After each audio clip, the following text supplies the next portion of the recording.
So, thank you all for coming. It's a lot cooler to have like people in the room than doing these remote. Like you sit at a computer in an empty room somewhere and you stare into that thing and you talk and you have no idea if there's anyone listening. And you're like, oh man, you just don't feel the energy and the excitement, and nobody laughs at your jokes, and you kind of feel dumb. And so it's great. It's so good to be back out in the world again. Thank you for coming. So the host, by the way, I've done a bunch of these, and this trip has been the best I've ever been on. Like the level of hosting has been literally like world class. Just to give you a sense, so I booked my flight to come here, and I was a little drunk and a little was not paying a lot of attention, and so I go to Google Flights. I'm like, okay, I got a flight at Trieste. Okay, book it. And then literally the night before, I go on. I'm like, hold on, that airport is Venice. Oh shit. Okay. I email them. I'm like, so I'm going to the wrong airport. I'll get on the bus and I'll meet you in Trieste. They're like, no, we'll come get you. And I was like, what? And so literally they woke up super early to drive to pick me up at 7 a.m. in Trieste or in Venice. So anyway, thank you. It's been really good. And I think what I've seen is that from everyone I've met so far here, it seems that's kind of like a Slovenian thing. Everyone's just really nice and really cool. And so I'm really happy to be here. It's been great to meet so many amazing people, and I'm excited. This is my first time here, so it's fun to get to know a new place that's awesome. And you're like, oh, I got to go back. So thank you everyone for being here. So I'm gonna kind of tell you my story, and I'm gonna try to break it into 3 chapters to make it, a little bit have a theme to it, and then Francesco and I will talk about sort of investing in early stage stuff, which is now I'm a full-time investor. I deploy roughly 20 million a year, give or take, into early stage startups all over the world, and mostly B2B software companies. I try to find them when they're really young, help them out, and grow with them. And so, we've been very lucky to have a number of great successes from that process. But when Francesco and I talk, we'll get into that part of it. But I'm going to mostly talk about where I come from in this whole process and the way I think about startups and ecosystems and the joy that we are all part of. So I'm from originally Minnesota. Minnesota's not a tech hub whatsoever, but I was lucky. I grew up with computers at a very young age. So we had a BBS running out of my house in 1982. And so when you're a little kid and you're running a BBS and you're like, what the hell is this thing? And you start playing games effectively on the internet when you're, a 7-year-old, it really changes the way you think about the world. So I was blessed by my parents to be engaged with computers at a very young age. And always causing trouble. He's from Sicily, and I swear he's got something in him that just is always anyway. I'm giving him shit. I love this guy. And was lucky enough. I didn't study computer science. My history major and political science major, and but I was lucky enough to get involved in computers at a young age. And when I was in college, we started one of the very first online voter registration and absentee ballot systems. So tools to help people vote over the internet. And that just sort of engaged in me a spark. It was oh my God, this internet shit is really powerful. The scale here, the opportunity is huge. I want to be part of this. And so after grad school, I drove out to Silicon Valley. And this is 2005. And so in 2005, Silicon Valley was dead. There's nothing going on. I mean, because the dot-com bubble had burst and a few companies had survived, but the vast majority of the energy and the money and the people had fled to other places. And so I showed up, and it was a room like this would be a big room to be talking about software startups in Silicon Valley in 2005, which is kind of crazy relative to how insane it is now. And I just started, I was just a kid. And I just started pretending like I belonged. So I would go to conferences like this. I would, go to parties. I would sneak into the bigger conferences. They'd give you a badge that you're supposed to pay them $5,000 for. And I would just take the lanyard without the badge in it, and I'd put it in my pocket. And so no one could tell I actually didn't have a badge. So I would just walk around trying to make friends. And the energy at that point in time was just profound. It was just, you could tell that things were going to happen, and they were going to happen really rapidly. And honestly, I still think we have a long way to go on that curve. But in 2005, the energy was pretty significant. And so I was going to these conferences, and I was mostly just looking for a job. And people, but nobody really likes that person who's looking for a job, because they meet you, they're like, hey, who are you? I'm Zach, I'm looking for a job. And they're like, now this guy's going to talk to me for the next hour about how awesome he is, and then he's going to beg me for a job. So I started telling people that I was starting a company, which I wasn't, but I was like, fake it till you make it. And I said, and I was really interested in advertising at that point in time, because in 2005, online advertising was totally broken. And so I said, I'm starting a company in online advertising, and I've got this idea to do this reverse auction, and it's a stupid idea. But nobody knew anything about advertising back then, which is one of the best things. And if there's any hint I can give you, if you're starting a company, start a company in a space where nobody knows anything, because then even anyone, an idiot like me, can make your way through. So it's just and usually when you identify these new trends where nobody knows anything, that's where the opportunity is. So nobody knew anything about advertising, including me. But at that point, basically, people were like, I want to give you money. I want to invest in your company, because they knew online advertising would be big, which doesn't make any sense, but okay. And so next thing you know, we had investors, and we had people who wanted to work with us, and I'm like, oh shit, what did I get myself into? I had no idea what I was doing. So my sister and I, we had started 3 other companies before that, 2 non-tech companies. This one was a tech company. I called her up, and I was like, Sue, we got a company now. You better come. And so she had been surfing in Brazil, having a fun life, and she didn't realize what was ahead. But she gave up her fun life. She moved to San Francisco, and we started. Let me tell you, starting a company when you don't know what the fuck you're doing is generally a really bad idea. But this is the sort of the lesson I would share with you. Starting a company in a trend that is growing is what it's all about, because everybody basically gets carried along. Even idiots like me get carried along in that power that is the trend. And so being there at that point in time really was just was an amazing experience in riding the growth of the engine that was the internet, and that was Silicon Valley, and that was mobile. And so in that period of time, while I was just a little kid basically sitting there meeting people, I became good friends with as poker buddies, the founders of Airbnb, back when that was a crazy idea. They were sitting across the table, and we were all like, guys, what the fuck are you doing? Nobody's going to stay in anybody's house. That's a dumb idea. Okay? We're the founders of Dropbox. And we're like, dude, there's no way you're going to solve the technical problems. It's not going to work. Okay? Or the founders of Uber. Literally, Travis and I had this literal 2-hour argument about whether or not Uber would work. And I was like, look, Travis, I love you. There's no way you're going to beat the taxi lobby. It's never going to work. And he's like, I'm a fighter. We can make this happen. And so in that period,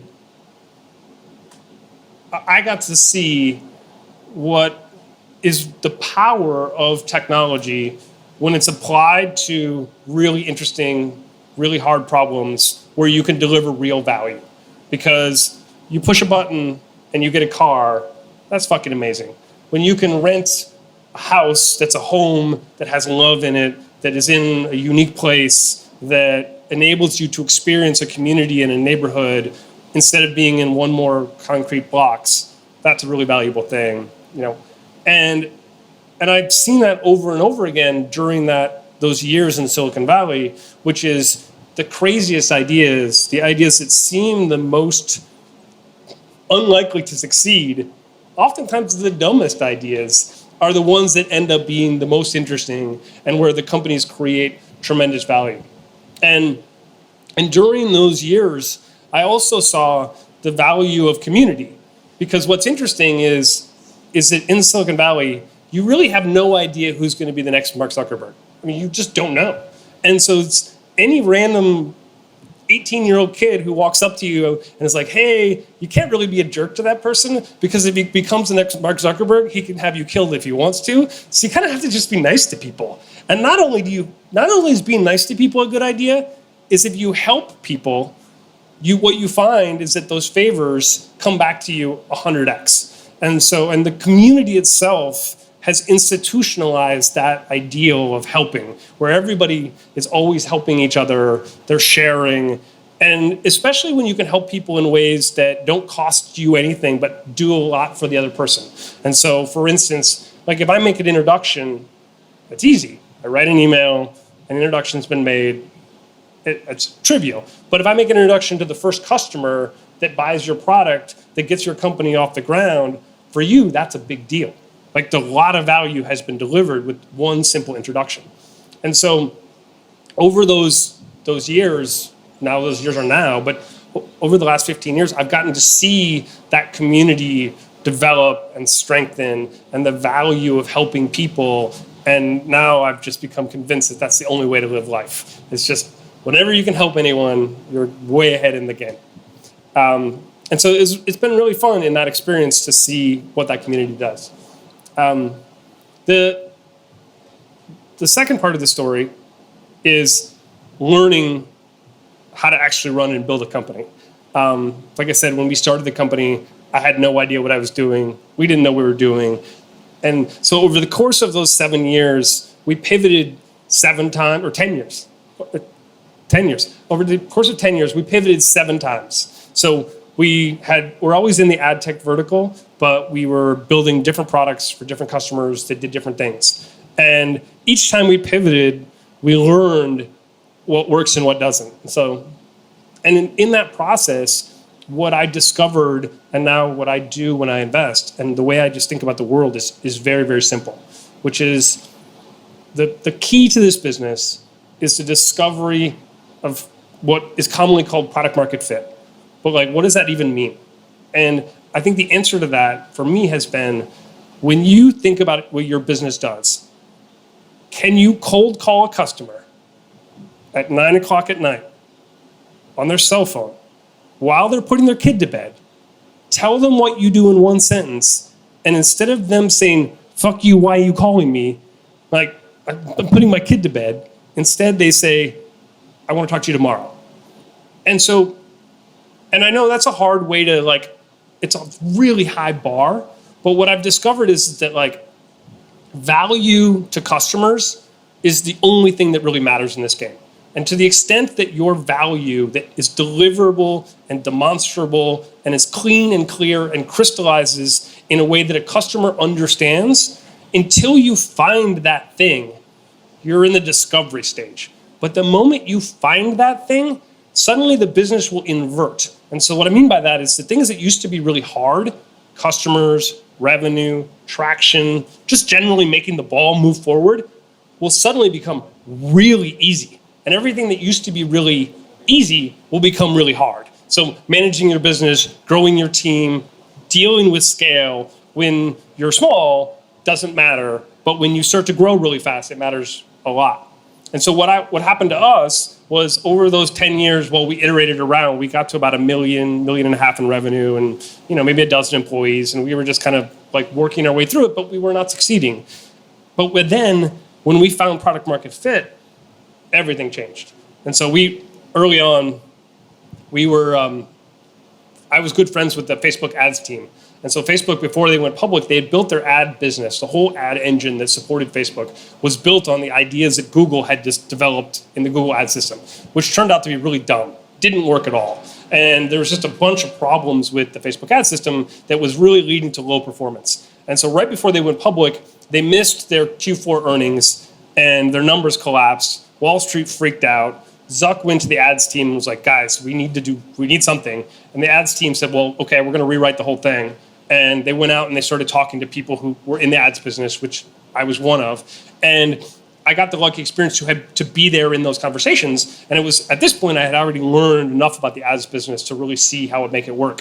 before that had happened, we had been one of the first pioneers in a part of the ads called real-time bidding, which is a protocol that powers most of the world's advertising now. And so when we got involved in RTB, it was 20 million impressions a day globally were auctioned across the RTB sort of total marketplace, 20 million. And it's now something like 200 billion or something. So like, talk about amazing growth. But we got to figure out what works and what doesn't. And so we sat down with the ads team and I was like, guys, here's how to do it. We partnered with the Facebook ads team and we were off to the races. Literally in the space of 12 months, we went from $1 million in revenue to 30 million in revenue. And we had 300 million in revenue booked for the next 12 months. I mean, it was literally, if you've ever seen growth like that, it's unbelievable. Everything broke in the business, like absolutely everything, you name it, and it broke. And so we have this amazing experience of partnering with Facebook and the business taking off and product market fit finally occurred. Like we would call up customers, my sales guys and I, and we would get on the phone with Walmart, one of the biggest advertisers in the world, and we'd be like, okay, we have an hour set aside, here's the pitch. We'd start talking, and literally 5 minutes into the call, they'd be like, we're ready, send us the contract. And we're like, what?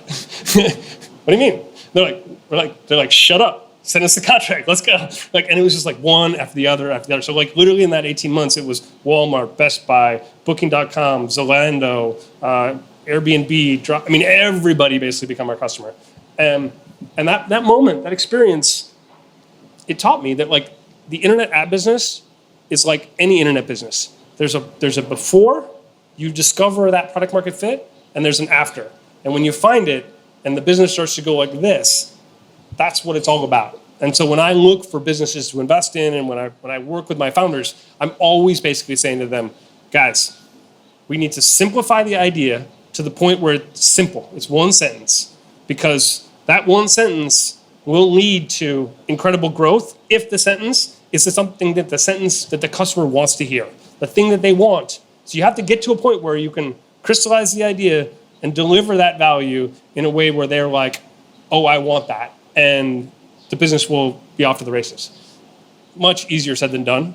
I think the hardest thing about our job is that there's no easy answers. Every easy answer that's already been figured out has been figured out by other people. And the competition is so intense that like, you're just going to find that those easy answers don't lead to success. They lead to lots of competition. It has to be new ideas, new answers to new problems that get you to the next level. So I guess like this it's the hardest job in the world. Your job is the hardest job in the world. It will always be the hardest job in the world. And I have a tremendous amount of respect for entrepreneurs still. I have an analogy that I like to use. Pardon me to those of you who've heard it already, but I like it. In a lot of ways, being an entrepreneur is sort of like this. In the movie The Gladiator, there's a scene. So they capture Russell Crowe. He's like a slave, and they're all in the basement of this arena, and they're all terrified because they know they're about to be slaughtered. Like, imagine if you knew you were about to be shoved out into the middle of an arena and somebody was going to bash your head in with a hammer. How terrifying would that be? But like everyone's grabbing weapons and like. And they shove, all the gladiators out in the middle to die. I think in a lot of ways being an entrepreneur is like that. You as an entrepreneur, you are a gladiator in the middle of that ring where you will fight and sweat and bleed until you die, which is what will happen to most of you, or you exit. It's a never ending, and like you can pretend like you sleep at night, but you don't. We all know that like nobody sleeps at night in this business. You can pretend like that you have, work-life balance, but you don't. And we all know you don't.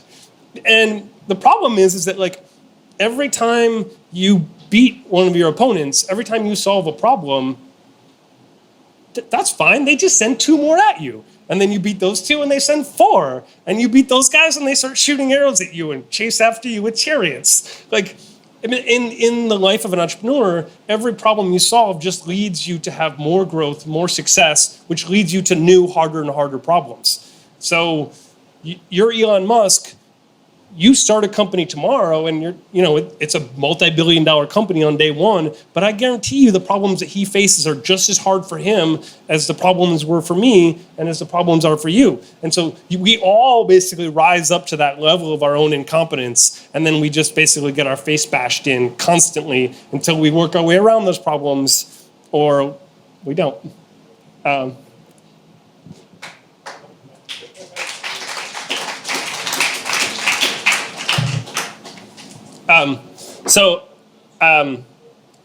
give you the last two parts of this, and then Francesco and I can yell at each other.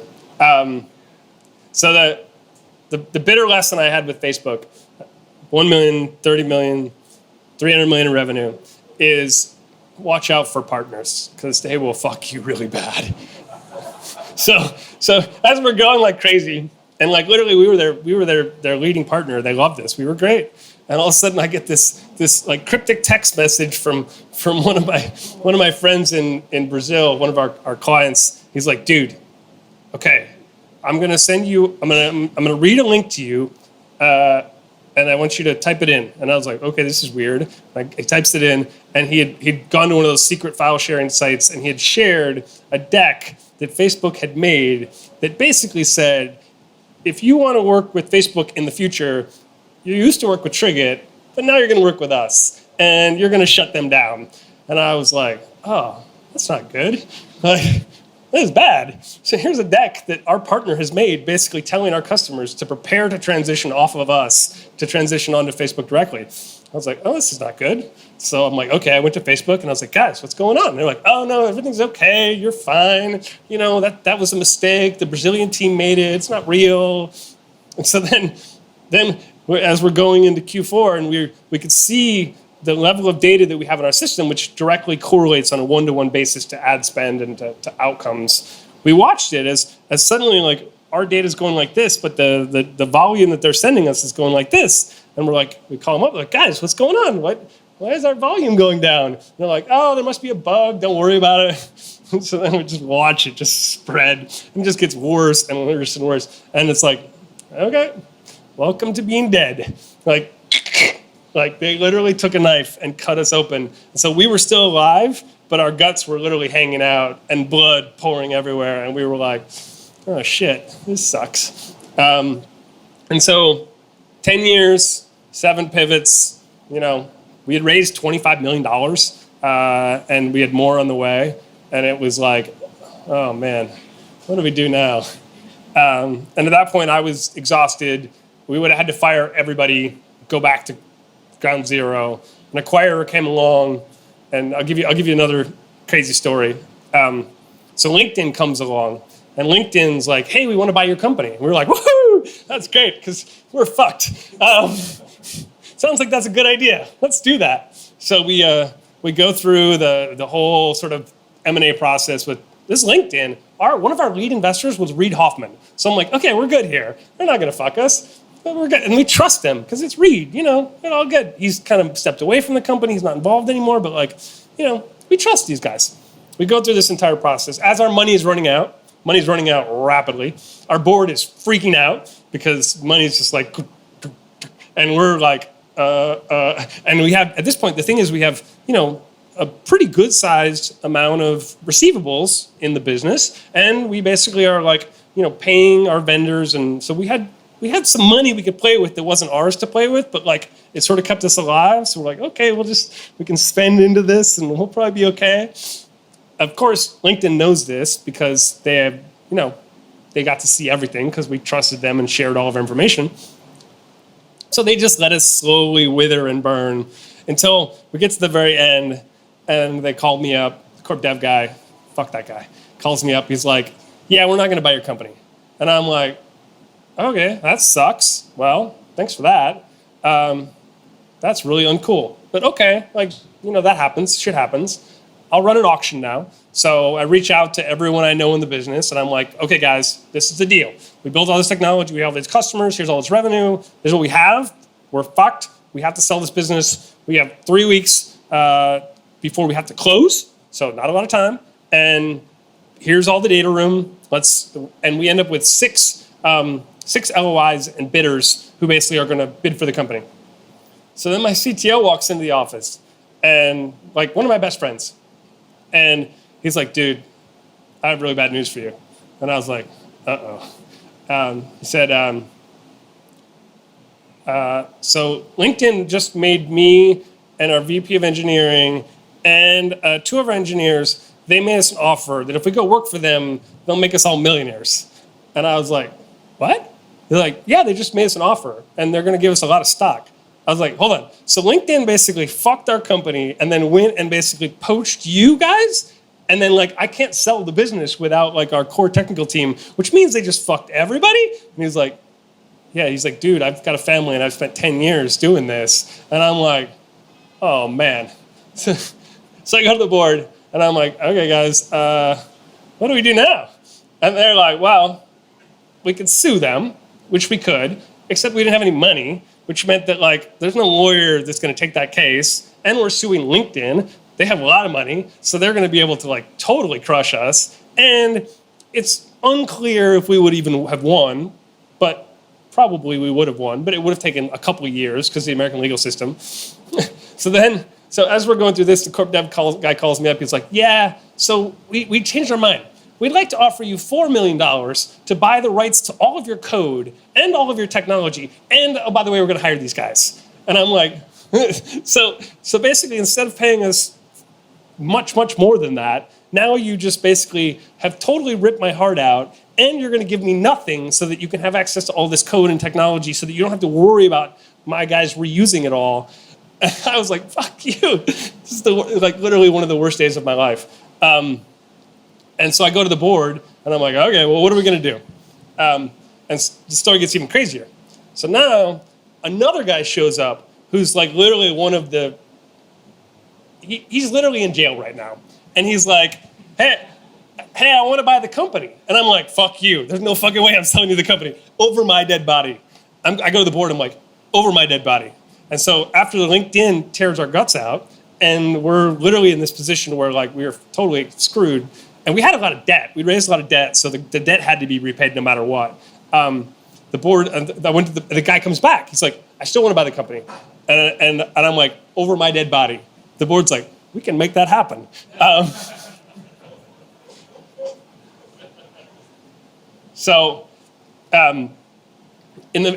Needless to say, I stepped aside gracefully.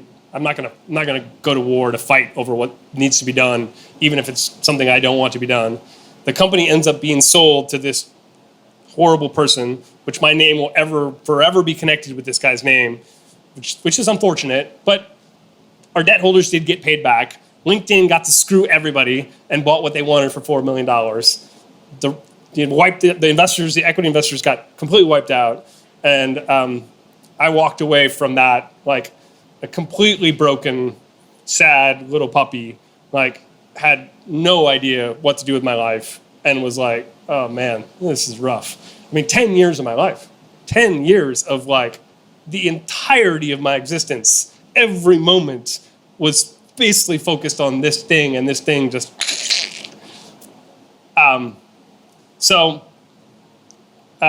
that year, while I was like wandering around like a lost little sad puppy, kind of crying in the corner, I was trying to figure out what to do. And AngelList, this is 2015, AngelList had first started their syndicate product. And so one of the companies I had been advising was this company, Branch Metrics. They do mobile deep linking.